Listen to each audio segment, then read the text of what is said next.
Hello प्यारे बच्चों, आज हम कक्षा 10 की विज्ञान विषय की वर्कशीट नंबर 6 कर रहे हैं। यह 16 जुलाई के लिए आई है। इसमें हम परमाणु क्रमांक, द्रव्यमान संख्या और समस्थानिक के बारे में पढ़ेंगे। चलिए बच्चों शुरू करते हैं। आपने इलेक्ट्रॉन, प्रोटॉन, न्यूट्रॉन के बारे में पढ़ा है। आप सोच रहे होंगे कि क्या इलेक्ट्रॉन, प्रोटॉन, न्यूट्रॉन की संख्या के बीच कोई महत्व या संबंध है या नहीं। आइए उनके बारे में जानें। परमाणु संख्या, परमाणु क्रमांक, जिसे हम इंग्लिश में एटॉमिक नंबर भी बोलते हैं, यह प्रोटॉन की कुल संख्या को प्रदर्शित करता है। इसे हम जेड प्रतीक द्वारा प्रदर्शित करते हैं। प्रत्येक परमाणु का परमाणु क्रमांक भिन्न होता है। जिस प्रकार बच्चों आपका कक्षा में रोल नंबर अलग होता है, उसी तरह प्रत्येक तत्व का भी परमाणु संख्या, परमाणु क्रमांक या फिर एटॉमिक नंबर अलग होता है। प्रोटॉन की संख्या होती है उतने ही इलेक्ट्रॉन होते हैं, मतलब कि जितने धनात्मक आवेश वाले प्रोटॉन होते हैं उतने ही ऋणात्मक आवेश वाले इलेक्ट्रॉन होते हैं। प्रत्येक परमाणु में इलेक्ट्रॉनों और प्रोटॉनों की संख्या समान होती है।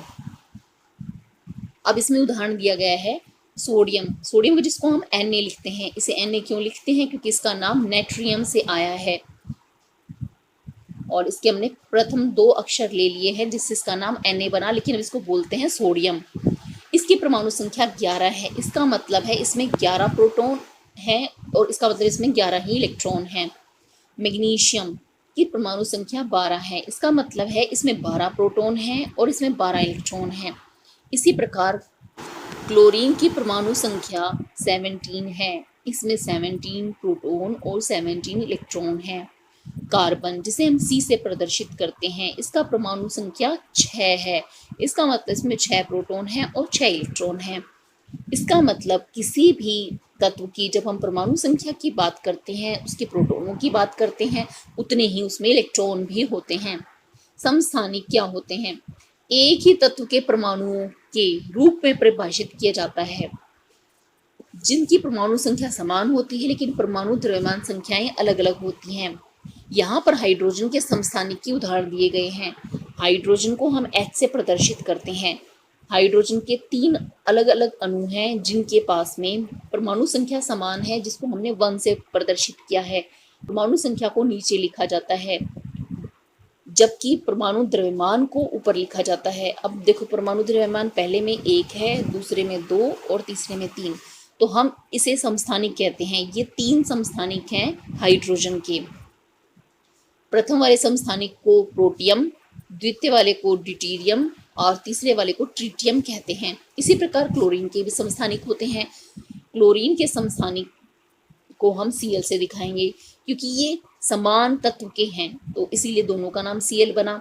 तो नीचे लिखेंगे हम इनके परमाणु क्रमांक और ऊपर लिखेंगे हम इनकी परमाणु द्रव्यमान संख्या।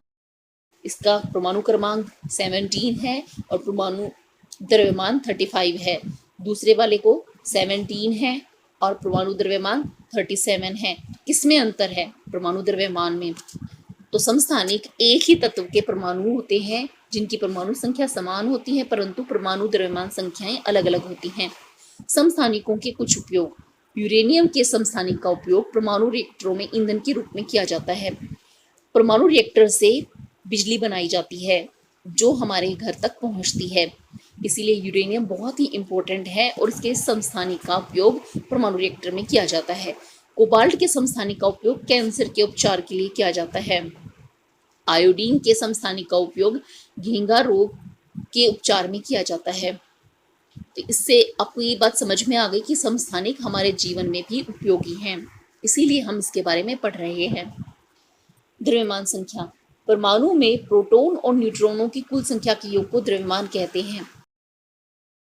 ए प्रतीक द्वारा निर्देशित करते हैं। द्रव्यमान संख्या क्या होती है? प्रोटॉनों की संख्या और न्यूट्रॉनों की संख्या का योग। परमाणु को प्रतीक के रूप में लिखना। मान लीजिए एक परमाणु X का परमाणु क्रमांक Z और परमाणु द्रव्यमान संख्या A है। यहाँ पर हमने परमाणु X इसलिए ले लिया, हमें नहीं पता वो हाइड्रोजन है, हीलियम है, लिथियम है या क्या है। जिस प्रकार हम मैथ्स में X मान लेते हैं, यहाँ पर भी इसको X मान लिया गया है। अब परमाणु क्रमांक है, परमाणु क्रमांक को हमने Z से लिखा है क्योंकि परमाणु क्रमांक प्रत्येक परमाणु का अलग अलग होगा। जेड को हम नीचे लिखेंगे और ए परमाणु की द्रव्यमान संख्या है, इसे हम ऊपर लिखेंगे। एग्जाम्पल के लिए सोडियम को ले लेते हैं। सोडियम के लिए लिखेंगे Na, इसका एटॉमिक नंबर है यानी परमाणु क्रमांक है 11, जिसे लिखेंगे नीचे, और इसकी परमाणु संख्या है 23, जिसे लिखेंगे ऊपर। प्रश्न 1, रिक्त स्थान भरिए। डैश परमाणु में प्रोटॉनों की संख्या के बराबर है। यहाँ पर उत्तर आ जाएगा परमाणु क्रमांक या फिर परमाणु संख्या। प्रश्न 2, डैश प्रोटॉन और न्यूट्रॉन की संख्या के योग के बराबर है। इसका उत्तर है परमाणु द्रव्यमान, ये यहाँ पर लिखा हुआ है। सी, ए डैश एक ही तत्व के परमाणु होते हैं जिनकी परमाणु संख्या समान होती है लेकिन विभिन्न द्रव्यमान संख्याएं होती हैं। इसमें आएगा समस्थानिक। समस्थानिक में परमाणु की संख्या तो समान होती है परंतु द्रव्यमान संख्या अलग अलग होती है, जैसे कि हमने अभी ऊपर उदाहरण में पढ़ा था। हाइड्रोजन के 3 स्थान समस्थानिक है। हाइड्रोजन के 3 समस्थानिक होते हैं, प्रोटियम, ड्यूटेरियम और ट्रिटियम।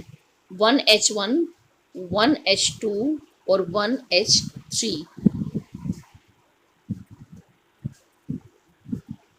परमाणु संख्या को डैश प्रतीक द्वारा प्रदर्शित करते हैं और द्रव्यमान संख्या को डैश प्रतीक द्वारा। परमाणु संख्या को जेड प्रतीक द्वारा और द्रव्यमान संख्या को ए प्रतीक द्वारा प्रदर्शित करते हैं। एक परमाणु में 11 प्रोटॉन और 12 न्यूट्रॉन हैं। द्रव्यमान संख्या ज्ञात कीजिए। द्रव्यमान संख्या का फॉर्मूला है प्रोटॉन की संख्या प्लस न्यूट्रॉन की संख्या, तो हम इसके अनुसार इसका उत्तर निकालेंगे। तो द्रव्यमान संख्या ए बराबर प्रोटॉन है 11 और न्यूट्रॉन है 12, द्रव्यमान संख्या हो गई 23। ए इक्वल्स टू 23। बच्चों, आज की वर्कशीट में हमें इतना ही करना है। जल्द ही नेक्स्ट वर्कशीट के सॉल्यूशन के साथ मिलेंगे।